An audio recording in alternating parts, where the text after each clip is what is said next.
তো মানে চোখের জল ফালাই দিছে আমাকে দেখে, আমিও চোখের জল ফালাই দিছি। ওই যে মানুষে বলে না, যার কপালে যা আছে তাই হয়, কিন্তু আমার কপালে যা আছে তাই হয়েছে, এর বেশি কিছু তার হবে না। তারপরে দেখা গেছে ওইরকম কাজ করতে করতে ওর সঙ্গে আবার আমার সঙ্গে আবার বাপ হয়ে যায়। ওর সাথে আমার সাথে সম্পর্ক পুরোটা আগের মতো, সেম টু সেম আগের মতো যে সম্পর্ক করতাম ওর সাথেই করতাম, ঘুরতে যেতাম করতাম। কিন্তু আমার যে হাজবেন্ড ছিল উনি তো জানতো না যে ওই ছেলের সাথে আমার সাথে সম্পর্ক। যখন মানে ওর সাথে ঘুরতে যাই, ওর সাথে হাসি খুশিভাবে দিন কাটাই করি, তখনকার আমার হাজবেন্ড জানতে পারছে যে ওই সেই আমার আগের বয়ফ্রেন্ড, ওর সাথে আমার সাথে সম্পর্ক ছিল। তো এক পর্যায়ে আমার যে হাজবেন্ড উনি বলতেছে, শোনো একটা কথা বলি। আমি বললাম, কি বলো? সে বলল, দেখো এই যে টাকা পয়সা বাড়ি গাড়ি এগুলা দিয়া কি হবে?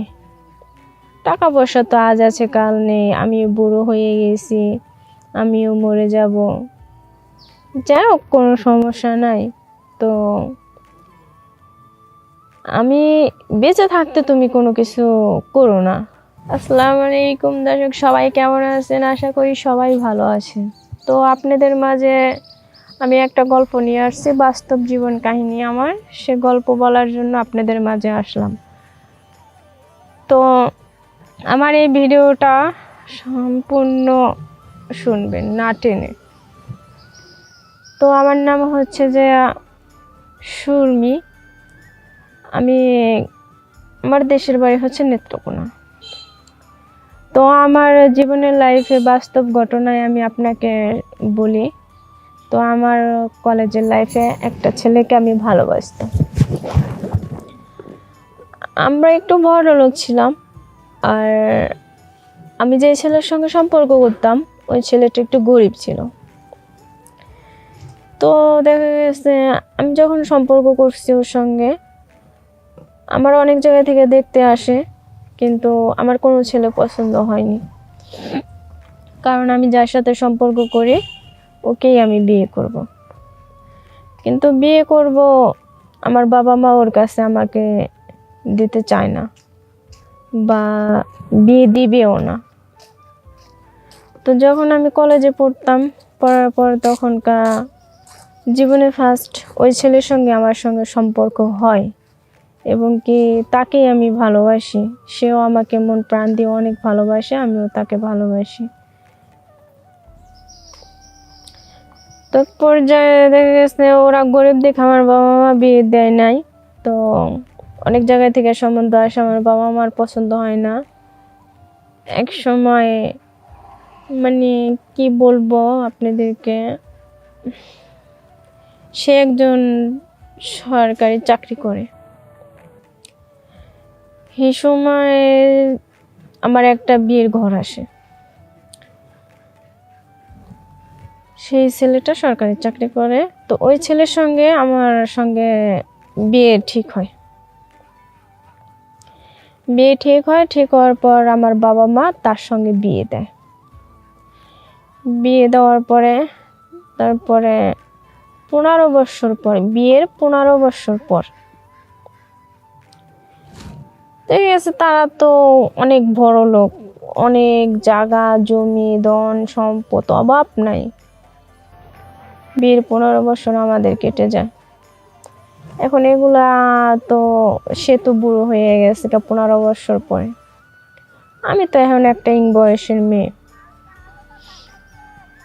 এখন তারে বললাম যে দেখো, তোমার তো বয়স হয়ে যাইতেছে, তুমি একটা কাজ করো, একটা কাজের লোক রাখো। পরে বলল যে হ্যাঁ ঠিকই তো বলছো, যে কাজের একটা তো লোক রাখতেই হয়, কাজের লোক যদি না রাখি তাহলে তো কিছু করা যায় না। বললাম হ্যাঁ ঠিক আছে, তাহলে একটা কাজের লোক রাখো, কোনো সমস্যা নেই। সে কাজের লোকের জন্য একজনের কাছে খোঁজ লইছে। খোঁজ লওয়ার পরে তারপরে সেই কাজের লোকটাকে আনলো আমাদের বাসায় 15 বছর পরে। বাসায় আনলো, আনার পর মানে আমার হাজবেন্ড আমাকে ডাকতেছে যে মানে ওনাকে আমার সঙ্গে পরিচয় করাই দিবে, ওনাকে খাবার দিতে হবে। সেই সময় আমাকে ডাকছে, ডাকার পরে এখন মানে আমি ওর সামনে গেছি, ছেলেটার সামনে গেছি। ছেলেটার সামনে গেছি, যা দেখি ও আমার আগের বয়ফ্রেন্ড, 15 বছর আগের বয়ফ্রেন্ড আমার। সেও দেখে আমাকে চমকে যায়, আমিও দেখে তাকে চমকে যাই।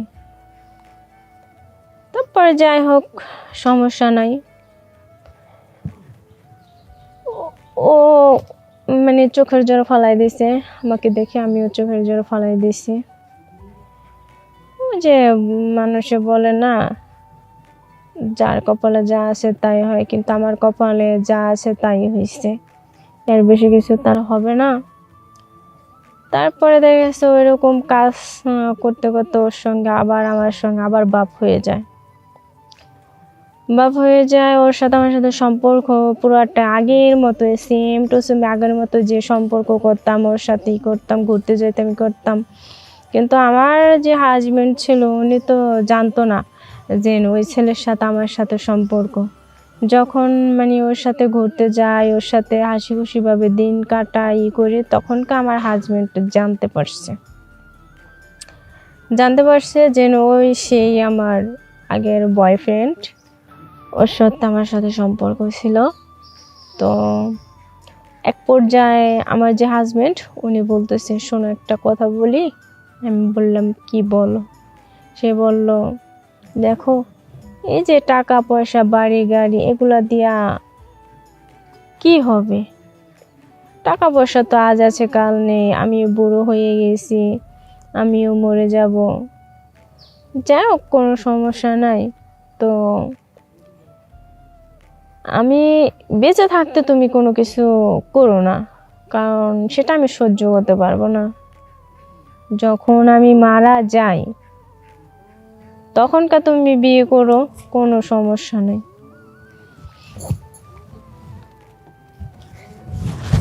ঠিক আছে? সে বলল যে যখন আমি মারা যাই তখনকার তুমি বিয়ে করো। আমি বললাম, হ্যাঁ ঠিক আছে, কোনো সমস্যা নেই, আমি তুমি বেঁচে থাকতে কোনো কিছু করব না, আর তুমি ওটা নিয়ে টেনশন করো না, আর আমি কখনো এরকম কোনো কাজ করব না তোমার যাতে মান সম্মান চলে যায় বা হয়ে যায়, সেটা যেন না হয়। কারণ আমার হাজবেন্ড বলতো না, ওই যে আমার আগের যে বয়ফ্রেন্ড ছিল ওনার সঙ্গে আমার সঙ্গে রিলেশন দেখে এজন্য আমাকে বলছে। তারপরে যাই হোক, দেখা গেছে এখন সেও মনে করেন আস্তে আস্তে অনেক বুড়ো হয়ে গেছে। বুড়ো হয়ে যাওয়ার পরে তারপরে তার অনেক অসুস্থ হয়ে পড়ছে। সে অসুস্থ হয়ে পড়ছে, অসুস্থ হয়ে তারা অনেক ডাক্তার ফকির যাই হোক দেখালাম। দেখানোর পরে উনি কোনো মতেই মানে সুস্থ হইতেছে না। সুস্থ হওয়ার না কারণে সে মারা গেল, আমার হাজবেন্ড মারা গেল। মারা যাওয়ার পরে তারপর আমার আগের যে বয়ফ্রেন্ড ছিল ওনার সঙ্গে আমার বাবা মা বিয়ে দিল। তারপর বিয়ে দেওয়ার পর তারপরে মানে আমি তখন আমার বাবা মাকে বললাম, শোনো, ভালোবাসা এমন একটা জিনিস, ধনী আর গরিব নেই, ভালোবাসা তো ভালোবাসাই। কিছু মানুষ আছে টাকা পয়সা চায়, কিছু মানুষ আছে সুন্দর একটা মন ভালোবাসা খুঁজে। আমি তো টাকা পয়সা চাইনি, আমি চাইছিলাম একটু ভালোবাসা। তোমরা এই বয়স্ক একটা বেটার সাথে আমার সাথে বিয়ে দিলা, তারপরে বড় লোক দেখে বিয়ে দিলা। কই আজকে সে তো আমার কাছ থেকে অনেক দূরে, আজকে তো আমি আরেকজনকে নিয়ে এখন তো ঘর সংসার করতে পারছি। এখন আমার বাবা মা বললো যে যাক সমস্যা নাই, তুই জীবনে যা চাইছস এখন না, আগে না পাইছস, এখন তো বর্তমানে পাইছস, তা নিয়ে তুই ভালো থাক। আমি বললাম হ্যাঁ ঠিক আছে, তোমরা এটাই আমার জন্য দোয়া করো, আমি আমার এই স্বামীকে নিয়ে যাতে ভালো থাকি, সুখে থাকি। আর আমার আগের যে হাজবেন্ড, ওই আমার যেই স্বামী ছিল, কাজের লোক, ওনাকে সয় সম্পত্তি যা ছিল সব লিখে দিয়েছে। এই জন্য তাকেও আমি বিয়ে করেছি, এখন তার সঙ্গে আমি থাকি, তার সঙ্গে আমি ঘর সংসার করতেছি।